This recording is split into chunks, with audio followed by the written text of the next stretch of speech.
Ladies and gentlemen, drivers, gig workers, and everyone in between, welcome to This Week in Rideshare podcast. I'm your host, Jared Hoffa. It is Friday, April 18th, and this week, U.S. students detained, a losing bet, and black market accounts. Legal Rideshare breaks it down.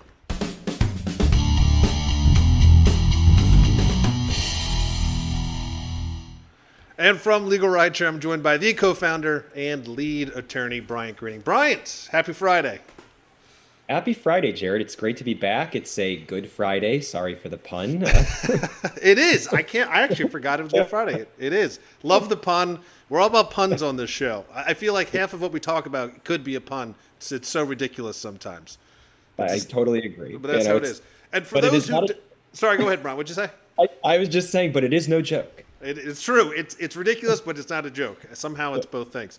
For those who don't know, again, quickly, Bryant, please explain what is Legal Rideshare.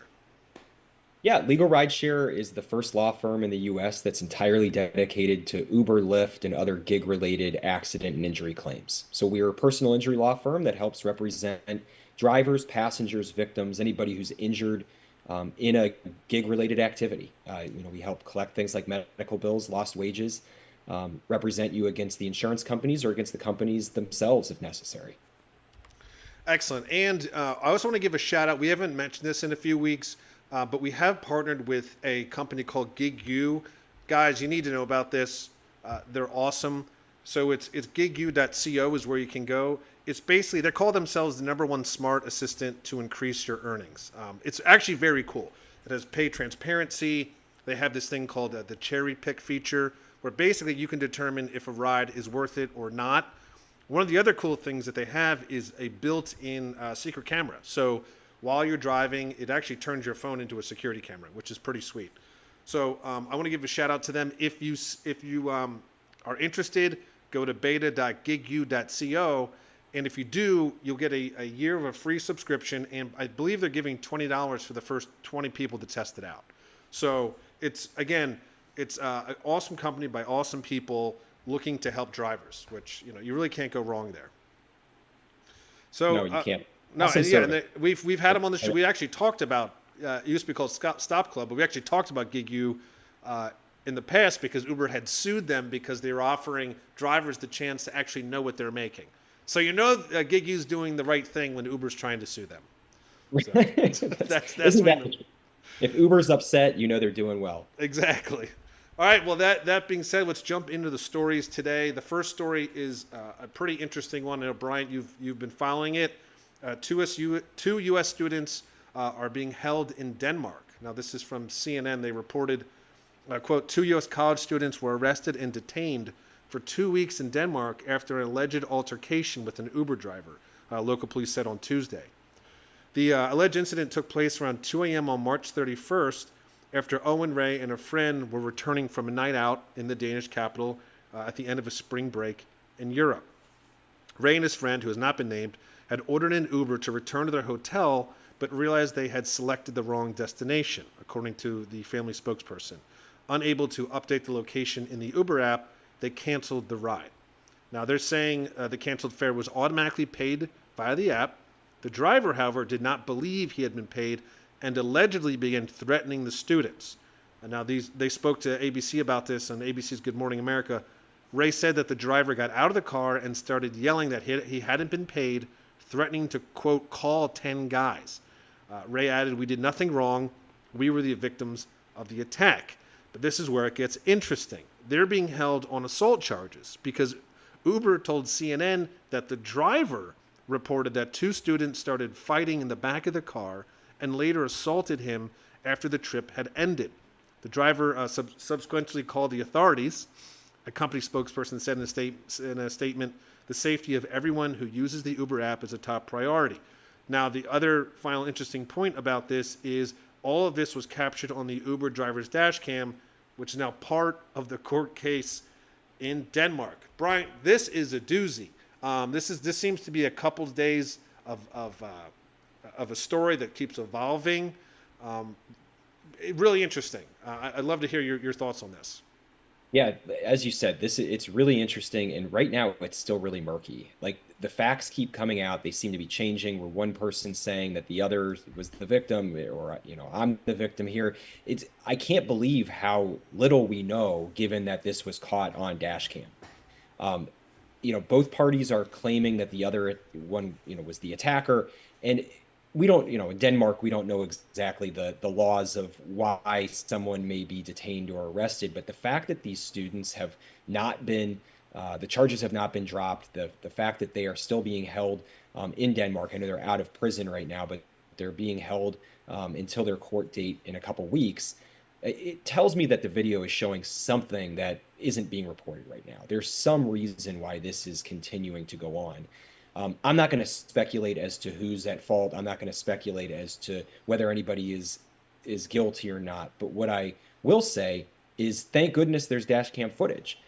We tell drivers all the time that the dash cam is your best friend. It's going to capture the events that happen in and around your vehicle. And when there's an altercation, or when there's some sort of discrepancy as to the facts, the camera doesn't lie.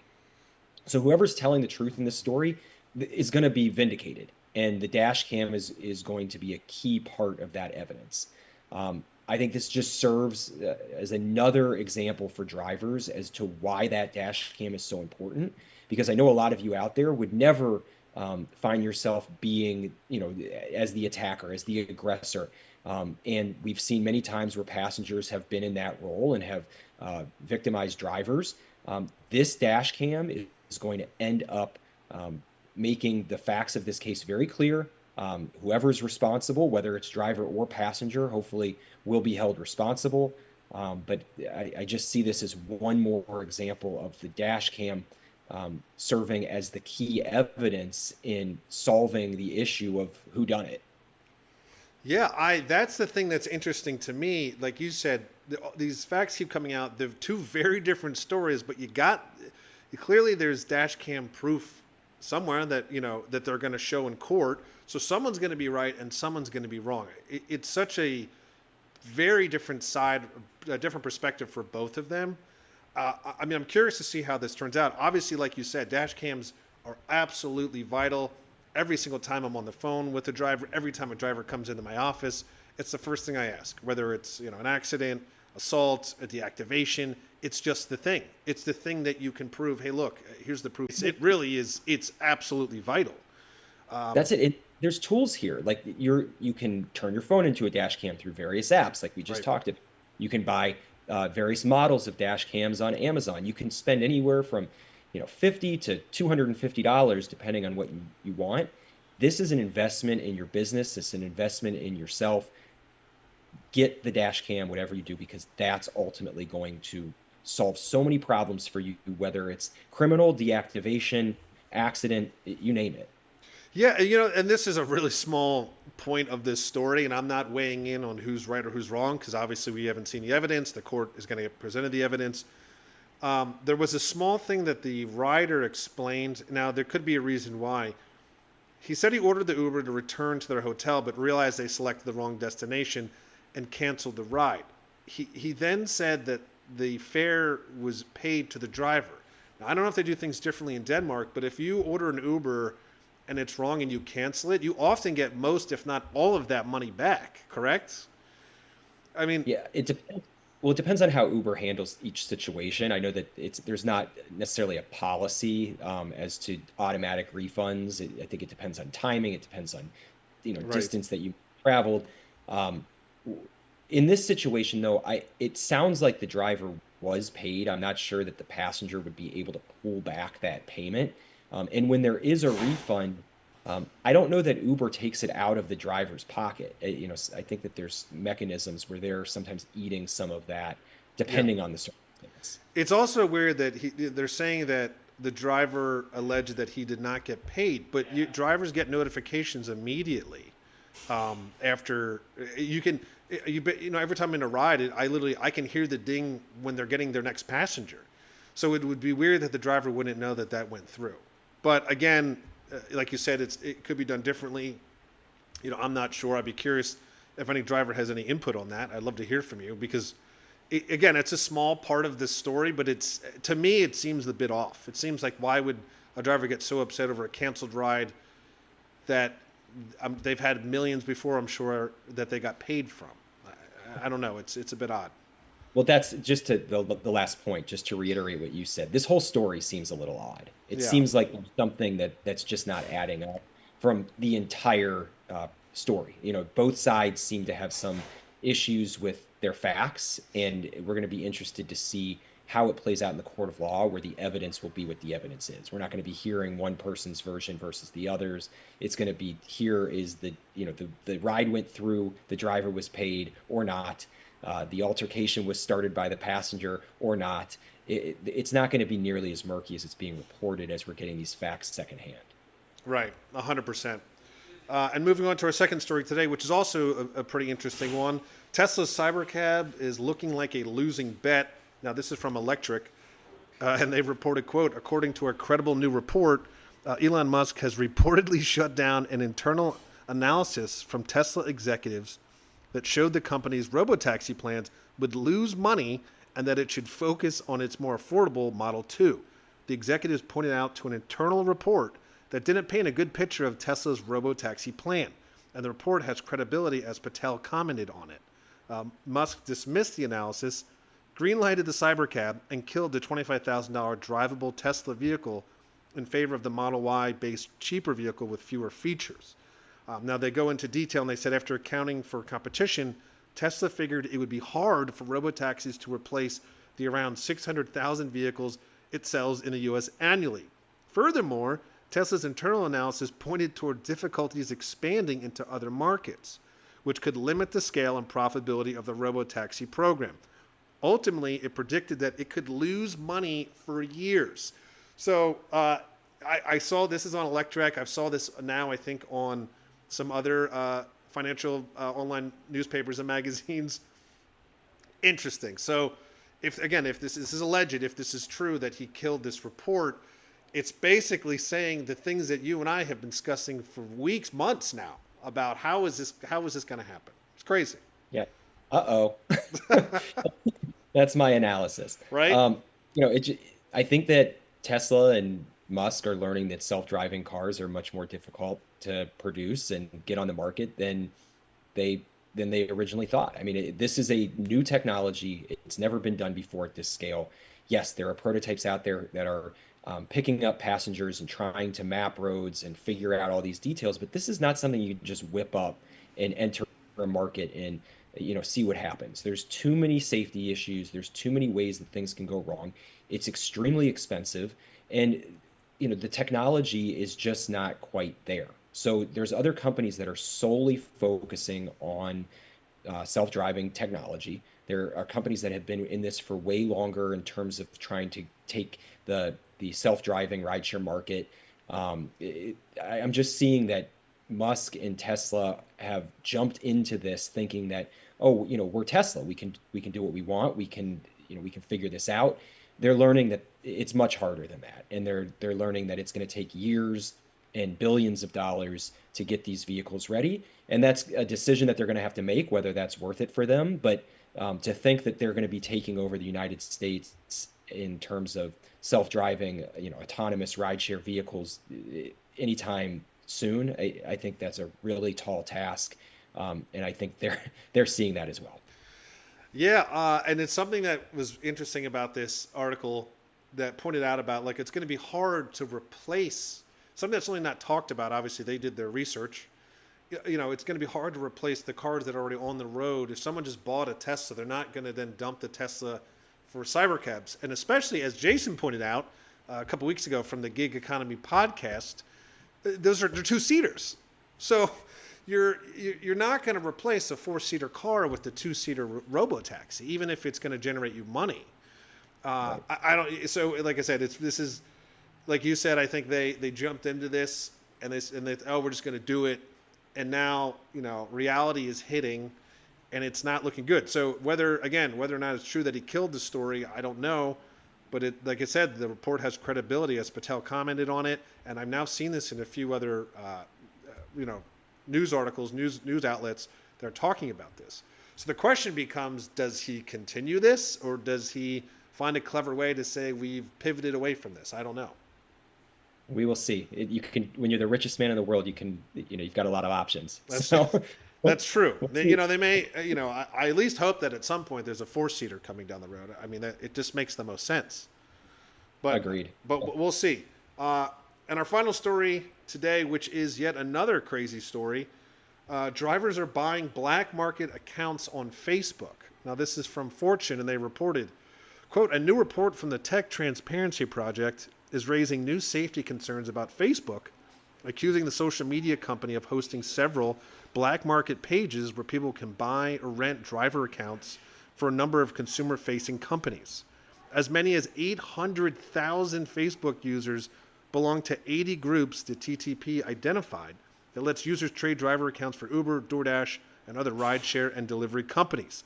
That lets people acquire the accounts without going through the screening process drivers are normally subjected to. And obviously it raises both safety concerns for customers and fears of possible identity theft for riders or people who place orders. Renting, as they call it, an Uber Eats account, according to a January 3rd post of this year, went for as little as $65. Most people listing accounts ask prospective renters or buyers to contact them directly to keep the dealings out of public view. Brian, wow, 800,000 users are part of groups that are trying to buy or sell accounts. Yeah, this is crazy. We knew that this was going on. We've talked about this before. Yeah. It was maybe 4 or 5 years ago that we were featured in a Wall Street Journal article about kind of the dark web associated with Uber and Lyft accounts and sharing, and the difficulties that the companies face in trying to heed that, and also the safety issues that are related to it. But I never expected to see numbers this big. I never expected to see 800,000 drivers and Facebook groups sharing in this way, and it really highlights the safety issues at hand. It's not just that drivers are going on the apps and using accounts that are not theirs, but it's everything that's associated with that. It's that there's a lack of vetting. Passengers deserve to know who their drivers are. They deserve to know that these people have been at least vetted in some way by the company. A background check's been done, that there's a ride history that has star ratings where people can leave feedback. And if these accounts are just being transferred around, you lose that accountability. And I mean, that's the biggest issue here. I understand that there's going to be a dark market for these sorts of things, but when you have the companies lose control and lose the ability to monitor, it becomes a huge safety concern, a huge liability, and it's something that the companies need to figure out. I mean, there has to be a way to ensure that accounts are being used by the people that they're assigned to. I know that they've tried driver verification, facial verification. They've had some success with that, but there's all sorts of issues. We've seen how drivers can be unfairly deactivated because of things like skin color and just inability for the technology to accurately assess the driver that they're trying to identify. Whatever the companies come up with, this needs to be solved, because this is unacceptable. It is a huge safety issue, and I'm sure there already have been people who have been hurt as a result, and with numbers this big, that problem is only going to continue to grow. Yeah, I mean, there's just so many layers to this. I mean, on just a stolen account, because these are clearly vetted accounts that are someone else's account, and I've heard stories about this. You're getting deactivated because someone else is using your account. So now that the actual authentic driver or gig worker has lost their income and livelihood. Then you have the part where if someone, an Uber driver or DoorDash driver, hits you at 80 miles an hour, and rear ends you, well, they're not even, they can, Uber can argue that's not even the person, and there's no insurance for that person. There's just so many things. There's so many levels to this. And like you said, we knew it was a problem. Like as you mentioned, we were in the Wall Street Journal for that article about the accounts. 800,000 is insane. I mean, it's almost 1 million people. Not everyone is stealing accounts, but they're all part of it. They're all interested in it at some capacity. And I personally know that there's been a few times I've had deliveries from Uber Eats where it definitely was not the person that it said it was. And I didn't think anything of it. I thought it was maybe a software glitch or a last minute switch. But now after this article, I'm starting to think, well, no, I think it's just someone is using these accounts. So I feel like at that level, most of us have been affected by this. Yeah, no, I think you've hit it on the head perfectly here. It's scary. It's scary from a driver perspective when they lose their income, they lose their ability to work. It's like having your identity stolen, but in addition, losing your job. It's really horrible. And then, as I said earlier, the safety component. This needs to be something that is addressed. Hopefully, this article causes the companies to step up and make some changes. But I'm just, I don't really have anything to add other than these numbers are unbelievable. Yeah, they got to do something. That's for sure. Hopefully they do. But that is our stories for this week, which have been quite a doozy. But of course, before we head to the weekend, Brian, I will give you the final say. Before we head into the holiday weekend, we remind everybody that if you're in an accident, either driving Uber, driving Lyft as a passenger in a rideshare vehicle, any sort of gig-related activity, we can help recover things like medical bills, pain and suffering, lost wages, any damages that you sustain. Legal Rideshare is a personal injury law firm that's dedicated to this space, and we are, well versed and successful in getting money for people who sustain these injuries. So please do not hesitate to reach out to us. Please do not hesitate to give us a call, because the cases do not get better with time. LegalRideshare.com has all of our contact information, and please reach out. Cool. Thank you, Brian. As I like to say, that is the end of this week in Rideshare. See you next week.